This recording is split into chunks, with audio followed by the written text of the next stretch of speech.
భారత ప్రధానమంత్రి మోడీ గారు మంచి టైం చూసి ఆయుధాల వ్యాపారం స్టార్ట్ చేశారండి. షాక్ అవుతున్నారా?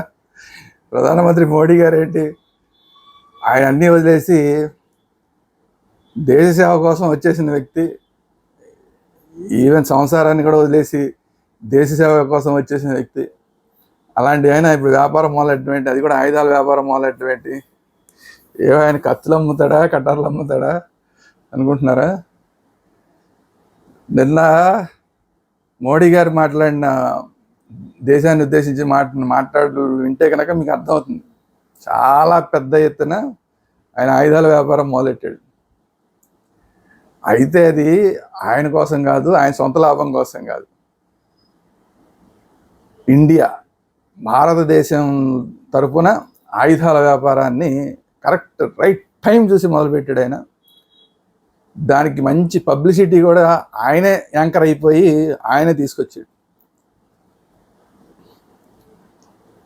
నిన్న ఆయన ప్రపంచానికి తెలిసొచ్చింది మేడ్ ఇన్ ఇండియా ఆయుధాలు ఏ విధంగా పనిచేస్తాయని ఒక మాట మాట్లాడారు. ఈ ఒక్క మాట ప్రపంచవ్యాప్తంగా భారతదేశం ఆయుధాల వ్యాపారంలో, ఇప్పటిదాకా ఆయుధాల వ్యాపారం అంటే అంతా కూడా అమెరికా. ఎవరన్నా ఏదైనా ఫ్లైట్లు కొనాలన్నా, లేదంటే ఆయుధాలు బాంబులు గింబులు లాంటివి కొనాలన్నా, రాకెట్లు కొనాలన్నా, కొత్త టెక్నాలజీ ఏదైనా కావాలన్నా అమెరికా నుంచి కొనాలా, చైనా నుంచి కొనాలా, లేదంటే ఇజ్రాయెల్ నుంచి కొనాలా.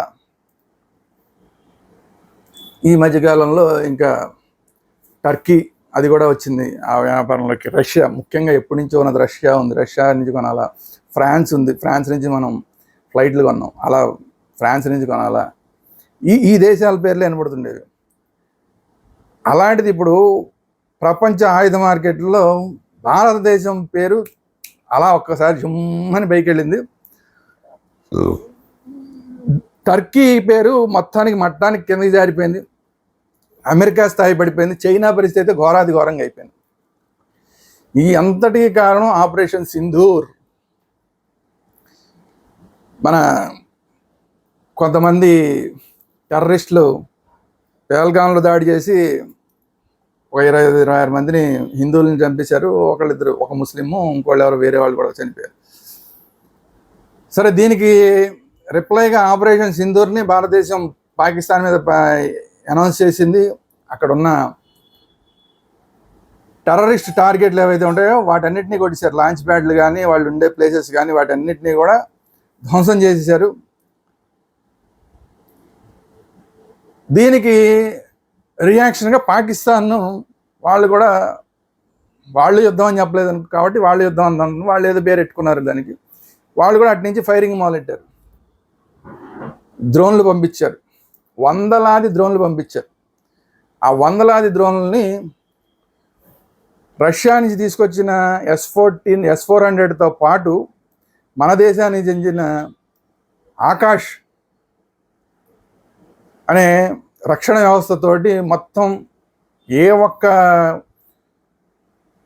డ్రోన్ కానీ, పాకిస్తాన్ పంపించిన డ్రోన్ కానీ, పాకిస్తాన్ పంపించిన క్షిపణులు కానీ ఏ ఒక్కటి కూడా భారతదేశం మీద పడకుండా ఇవన్నీ కలిసి మొత్తం గాల్లోనే పేల్చేసేయండి. కొన్ని వందలు పంపించారు వాళ్ళు డ్రోన్లు, అలాగే మిసైల్స్ కూడా పంపించారు. వాళ్ళ చాలా పెద్ద మిసైల్స్ అనుకున్న వాటిని కూడా, చాలా పవర్ఫుల్ మిసైల్స్ అనుకున్న వాటిని కూడా వాటిని కూడా పంపించారు.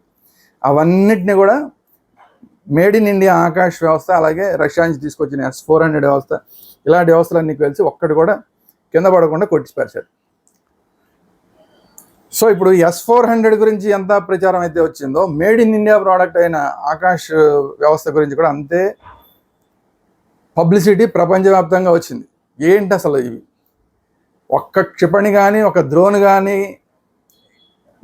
భారత నేల మీద వానకుండా చేసేయంట. వీటి గురించి అప్పుడు మనం ఆలోచించాలని చెప్పి ప్రపంచ దేశాల్లో ఉన్న వాళ్ళందరూ కూడా ఈ వ్యవస్థలు మనం కూడా తెచ్చుకోవాలి. రష్యాకి వెళ్ళి S-400 కావాలంటే రష్యాకి వెళ్ళాలి. రష్యానేమో ఎవరి పడితే వాళ్ళకి ఇవ్వదు. S-400 లిమిటెడ్గా చాలా కొద్ది మందికి ఇస్తుంది. ఇప్పుడు దానివల్ల ఆకాష్కి చాలా పెద్ద మార్కెట్ వచ్చేసింది. దీనికి తోడు కొట్టిందన్నీ ఏవి, ఆ డ్రోన్లు ఏవైతే పంపించారో ఆ డ్రోన్లన్నీ కూడా టర్కీకి సంబంధించినవి. ఆ టర్కీ అనేది ఇప్పుడు ప్రపంచ మార్కెట్లో కొద్దిగా ఉంది ఈ ఆయుధాల వ్యాపారంలో. ఇప్పుడు వాళ్ళు పంపించిన డ్రోన్లన్నీ కూడా కింద పడిపోయినాయి, ఎందుకు పనికి రాకుండా పోయినాయి అనగానే టర్కీకి సంబంధించిన మొత్తం గాలి అంతా పోయింది ఆయుధ వ్యాపారంలో. ఇవన్నీ పనికిరానివి అన్నీ కూడా. దీనికి తగ్గట్టు చైనా పంపించిన క్షిపణులు అవి కూడా తుస్సుమన్నాయి. అది కాకుండా చైనా పాకిస్తాన్కి ఇచ్చిన ఏదైతే ఎయిర్ డిఫెన్స్ సిస్టమ్ ఉందో అది కూడా ఎందుకు పనికి రాకుండా పోయింది. చైనా వాళ్ళు పంపించిన మిసైల్స్ మన మీదకి వెళ్తే అవి పనిచేయలేదు. మనం ఏమన్నా వాళ్ళ మీద అటాక్ చేస్తే అడ్డం పడాల్సిన చైనా పంపించిన రక్షణ వ్యవస్థ అయితే ఎయిర్ డిఫెన్స్ సిస్టమ్ ఏదైతే ఉందో అది కూడా ఎందుకు పనిచేయలేదు. మన వాళ్ళు శుభ్రంగా వెళ్ళిపోయారు, వాటిని కూడా ధ్వంసం చేశారు. అవి మనల్ని అడ్డం పడడం కాదు, మనం వాటినే ధ్వంసం చేసి వచ్చేసాం. సో మొత్తం చైనా గాలి అంతా పోయింది. ఆయుధ వ్యాపారంలో చైనాకి సంబంధించిన ఉత్పత్తులు అంటేనే ఎందుకు పనికిరాని ఉత్పత్తులు అని చెప్పి ప్రపంచవ్యాప్తంగా మొత్తం గాలిపోయింది. ఇది కాకుండా ఇంకొక సిస్టమ్ అమెరికాకి సంబంధించిన ఒక కంపెనీ పంపించిన ఒక ఎయిర్ డిఫెన్స్ సిస్టమ్ ఉంది. అది కూడా ఏం చేయలేకపోయింది, దాన్ని కూడా మనం కొట్టేసాం. సో అమెరికా ఉత్పత్తుల కన్నా కూడా మన దగ్గర ఉన్నవే బ్రహ్మాండంగా ఉన్నాయి. మన బ్రహ్మోస్ అనేది ఇప్పుడు కొడితే అసలు పిన్ పాయింట్ తోటి కూడా వెళ్ళి కొట్టేస్తుంది. ఎన్ని వందల కిలోమీటర్లు ఉన్నా కూడా దాని రేంజ్ 600-700 రేంజ్ ఉంది. ఆ రేంజ్లో ఎక్కడైనా సరే పిన్ పాయింట్ దగ్గర కొట్టమంటే కూడా కొట్టడానికి అది ఎవరికి దొరకకుండా వెళ్ళి కొడుతుంది బ్రహ్మోస్ అనేది ఇప్పుడు అందరికీ అర్థమైంది. ఇంత ముందే తెలుసు, చైనా వాళ్ళు అసలు బ్రహ్మోస్ అంటేనే భయపడి చేస్తారు. అలాంటిది ఇప్పుడు ప్రపంచవ్యాప్తంగా బ్రహ్మోస్ గురించి తెలిసింది. అలాగే మనకి సంబంధించిన పినాకా అని ఒక రాకెట్ ఉంది, అది కూడా అంతే, పిన్ పాయింట్ కొట్టినాయి ఇవన్నీ కూడా. సో మనకి ఇవన్నీ కూడా మేడ్ ఇన్ ఇండియా ప్రోడక్ట్స్, మనమే తయారు చేసుకున్నాం. సో మనం తయారు చేసుకున్న ఈ రాకెట్లన్నీ కూడా బ్రహ్మాండంగా పనిచేసినాయి. పినాకా కానీ బ్రహ్మోస్ కానీ ఇవన్నీ బ్రహ్మాండంగా పనిచేసినాయి. ఇంకా అగ్ని ఇలాంటివన్నీ చాలా ఉన్నాయి. అవైతే కనుక పాకిస్తాన్ దాటి ఎక్కడికో వెళ్ళిపోతాయి, అమెరికా దాకా కూడా వెళ్ళిపోతాయి. కాబట్టి వాటిని వాడాల్సిన అవసరం వాడలేదు. సో దగ్గర రేంజ్లో వాడేవే ఇంత బ్రహ్మాండంగా పనిచేసినాయి అంటే ఇంకా సుదూర లక్ష్యాలు చేసేవి కూడా బ్రహ్మాండంగా పనిచేస్తాయి అనేది ప్రపంచవ్యాప్తంగా ఇప్పుడు అందరికీ వెళ్ళిపోయిన ఒక పాజిటివ్ మెసేజ్ వెళ్ళిపోయింది. బ్రహ్మాండమైన ఆయుధాలని రాకెట్లని తయారు చేస్తుంది ఇండియా.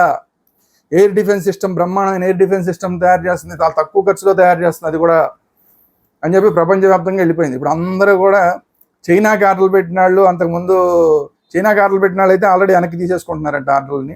టర్కీకి పెడదాం అనుకున్న వాళ్ళు కూడా ఆళ్ళు మానేశారు. ఇప్పుడు ఆ ఆయుధాలు కొనాలనుకున్న వేరే దేశాలన్నీ కూడా ఇప్పుడు భారతదేశంతో సంప్రదించే పరిస్థితి వచ్చేసింది.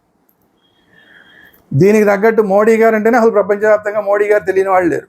అన్ని దేశాలకి అందరు జనానికి కూడా మోడీ గారు తెలియని వాళ్ళు లేరు. సో అలాంటి మోడీ గారు దేశాన్ని ఉద్దేశించి మాట్లాడుతూ మేడ్ ఇన్ ఇండియా ఆయుధాల గురించి స్పెషల్గా మాట్లాడారు. ఇప్పుడు ఇది మొత్తం ప్రపంచవ్యాప్తంగా వెళ్ళిపోయింది ఈ మాట. వెళ్ళంగానే మొత్తం ప్రపంచవ్యాప్తంగా మన ఆయుధాల మార్కెట్ అనేది ఒక్కసారి అలా రైజ్ అయిపోయింది.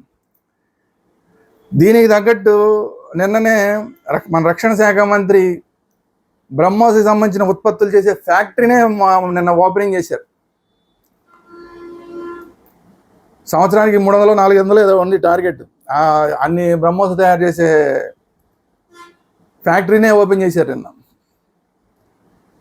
అంటే ఇప్పుడు సంవత్సరం తిరిగేసరికల్లా ప్రపంచవ్యాప్తంగా మనం బ్రహ్మోస్ని మనకు అవసరాలకు తిరగా ఇంకా బయట దేశాలకు కూడా అమ్మడానికి మనం సిద్ధంగా ఉన్నాం. పినాకాలు లాంటివన్నీ అమ్మడానికి రెడీగా ఉన్నాం, ఆకాశ్ లాంటివి అమ్మడానికి రెడీగా ఉన్నాం. ఇవన్నీ ఆయుధాలు అనేకమైన ఉన్నాయి మనం తయారు చేసుకున్నవి. వీటన్నిటికీ కూడా ఇప్పుడు డిమాండ్ పెరిగిపోతుంది. మేడ్ ఇన్ ఇండియా అంటే yes this is the best product, made in China అంటే this is the worst product.